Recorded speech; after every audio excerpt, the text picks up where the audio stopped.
Hello, and welcome to A Word of Hope on Tuesday of the 16th week in Ordinary Time, when the Church celebrates the feast of St. James the Apostle, also known as St. James the Greater.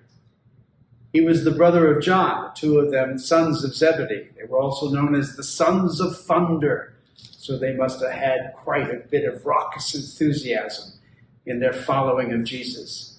And the gospel account from Matthew today is that account where the mother of James and John goes to Jesus and asks for a favor.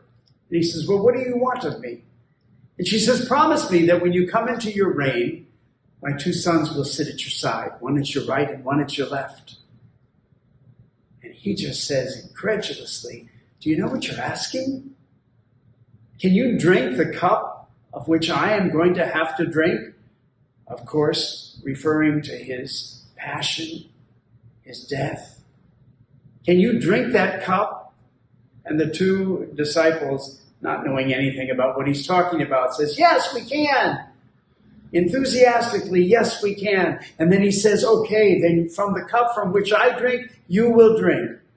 But sitting at my right or left is not mine to give, but is reserved for my Father in heaven."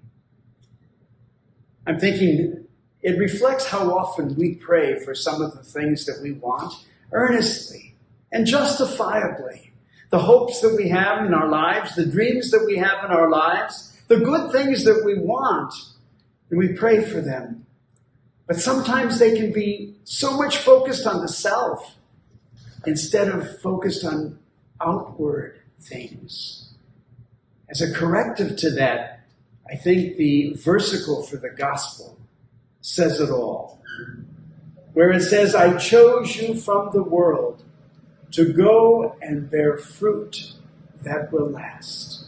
My friends, maybe this gospel is meant to remind us of all the hopes that we have for things, of all that we want to pray for, of all the good that we want to come into our lives and to the lives of those we love, that we can't make that our only focus, that we must always remind ourselves, even when we're asking grace for ourselves, that our purpose in this world is to bear fruit that will last for the sake of the gospel and to partner with Jesus.